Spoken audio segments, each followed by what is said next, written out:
Olá, eu sou Vitor Pinheiro, hipnoterapeuta e instrutor de hipnose. E nesse vídeo eu vou falar sobre as modalidades hipnóticas. E o que seria isso, modalidade hipnótica? São os pressupostos ou o que é necessário para que a hipnose aconteça. E aqui eu tenho que fazer um parêntese e lembrá-lo que hipnose é um fenômeno mental, ou seja, é algo que acontece aqui na nossa mente de forma espontânea. Então, quando você está assistindo uma aula na sala de aula, você está em transe hipnótico. Quando você está assistindo um culto ou quando você está na igreja, você está em transe hipnótico, você acaba entrando em transe, tá? E por que que isso acontece?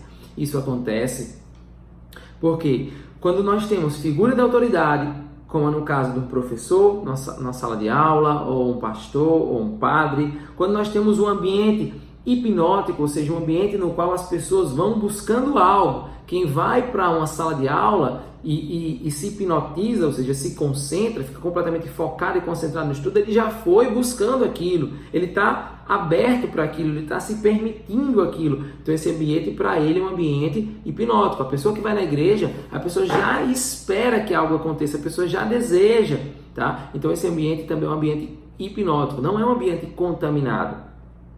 Uma outra coisa que acontece aí é o rebaixamento da faculdade crítica. Quando você vai para uma igreja, quando você vai para uma escola, você rebaixa a sua faculdade crítica. Você não fica com a sua faculdade crítica levantada, que bobagem, isso que ele está falando aí é tudo mentira, eu quero que me prove. Não, você fica com a faculdade crítica rebaixada. Ou seja, você permite que tudo aquilo que seja dito para você seja recebido como uma verdade. Uma outra coisa que a gente pode destacar aí é o surgimento de experiência e de emoção. Ou seja, acontece algo e você sorri, você fica triste, você se alegra, enfim. Você tem emoção, tem experiência, tem fisiologia. Outra coisa que também é muito importante para que aconteça a modalidade hipnótica, ou seja, para que aconteça a hipnose, é ter o yes set. Yes set são sucessivos sims que a gente recebe, e esses sims eles podem ser verbais ou não verbais, tá? E que eles vão levando a que nós tenhamos um outro sim, ou seja, um outro aprendizado, uma outra aceitação. Cada sugestão que é aceita, ela cria menos oposição na sugestão seguinte. Então, se você dá uma sugestão para alguém e essa pessoa aceita a sua sugestão, a possibilidade dela receber uma outra e outra e outra e outra é maior. Se você dá uma sugestão para alguém e a pessoa não aceita aquilo como uma sugestão, a possibilidade também dela não aceitar as outras também torna-se muito grande. Então, quais são, mais uma vez, as modalidades hipnóticas? A primeira, figura de autoridade. Segundo, rebaixamento da faculdade crítica. Terceiro, ambiente hipnótico versus ambiente contaminado. Quarto, surgimento de experiência e emoção. E quinto, yes set. Então, perceba que dentro de uma igreja acontece tudo isso. E é por isso que as pessoas podem ser facilmente hipnotizadas, as pessoas se hipnotizam na igreja, ou seja, eu digo se hipnotizam, porque ninguém hipnotiza a outra pessoa, na verdade somos nós que nos auto-hipnotizamos, né? Por isso toda a hipnose é auto-hipnose. Então, quando a pessoa se auto-hipnotiza, ela se permite, por quê? Porque existem essas modalidades hipnóticas que ela nem parou para perceber, né? Mas existia uma figura de autoridade pela qual fez com que ela rebaixasse a faculdade crítica, tem aquele ambiente hipnótico, tem o surgimento de experiência, de emoção e ainda sucessivos sims. Quer exemplo de sucessivos sims? A pessoa vai falar, peguem aí o livro na página tal, ou então peguem a Bíblia na tananã, ou então todos de pé. Se a pessoa pegou, a pessoa deu um sim. Se a pessoa levantou, a pessoa deu um sim. Tá? Ou seja, é você agir de acordo com o que a pessoa te pede.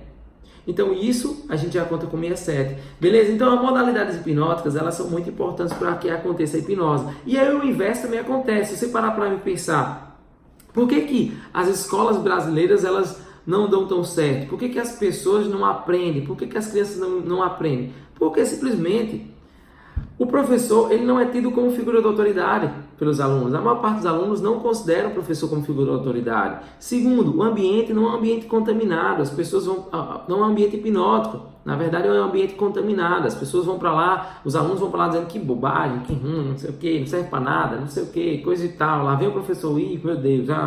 Então, terceiro ponto. Não existe rebaixamento da faculdade crítica. Lógico, pessoal, estou falando para a grande maioria, tá? Eu estou falando que é todo mundo. Mas se você pegar numa sala, nós vamos ter aí 70% da sala que se comporta dessa forma. E aí torna o ambiente contaminado, e aí faz com que não haja sentimento de experiência, de emoção, faz com que a figura da autoridade do professor seja quebrada, a faculdade crítica não é rebaixada, e aí, por último, também não tem exceto, né? O pobre do professor fala, ei, todos peguem um caderno, a pessoa, peguem um caderno, pelo amor de Deus, meu filho, pegue um caderno, né? Depois da milésima vez o cara pega o caderno contrariado. Então perceba que dessa forma não vai acontecer o que a gente chama de modalidade hipnótica, não vai acontecer a hipnose. Então a faculdade crítica não vai ser rebaixada para que o que seja dito ou que seja visto entre no subconsciente como uma programação e a pessoa aprenda. O aprendizado está extremamente ligado com a capacidade que nós seres humanos temos de entrar no transe, ou seja, entrar em estado de hipnose. Se a gente ficar com a faculdade crítica erguida, a gente não consegue aprender, a gente simplesmente rebate tudo o que vem, tá? Não que a gente não vá usar a faculdade crítica para analisar, para comparar uma coisa com outra, mas a gente tem que rebaixar a faculdade crítica. Quando a gente concorda, por exemplo, com algum ensinamento de alguém, a gente rebaixa a faculdade crítica para que isso seja aceito, essa ideia seja aceita pelo subconsciente. Só para finalizar, eu queria fazer com que você lembrasse de uma aula que era fantástica no tempo da escola. Um professor incrível e com certeza era aquele professor e aquela aula que tinha as brincadeiras, na qual o professor ele fazia alguma brincadeira, ele fazia algo, você conseguia aprender o conteúdo, você conseguia gravar e memorizar com muita mais facilidade. Por quê? Porque nesse momento a sua faculdade crítica rebaixa, existe sentimento, emoção, e a nossa mente ela aprende de duas formas. Ela aprende com repetição e forte impacto emocional. Essas são as duas formas que a nossa mente utiliza para aprender, tá? Então, seja repetição, porque acaba entrando no subconsciente, tá? Ou seja por forte impacto emocional, porque com forte impacto emocional, a mente consciente ela sai de cena e tudo aquilo é absorvido pelo subconsciente. A propósito, os traumas, eles são aprendizados da nossa mente. E esse aprendizado, ele é trazido por conta do forte impacto emocional. Mas isso já é assunto para um próximo vídeo. Até mais! Se você gostou desse vídeo, não esquece de curtir, se inscrever no canal e compartilhar com seus amigos. Até mais!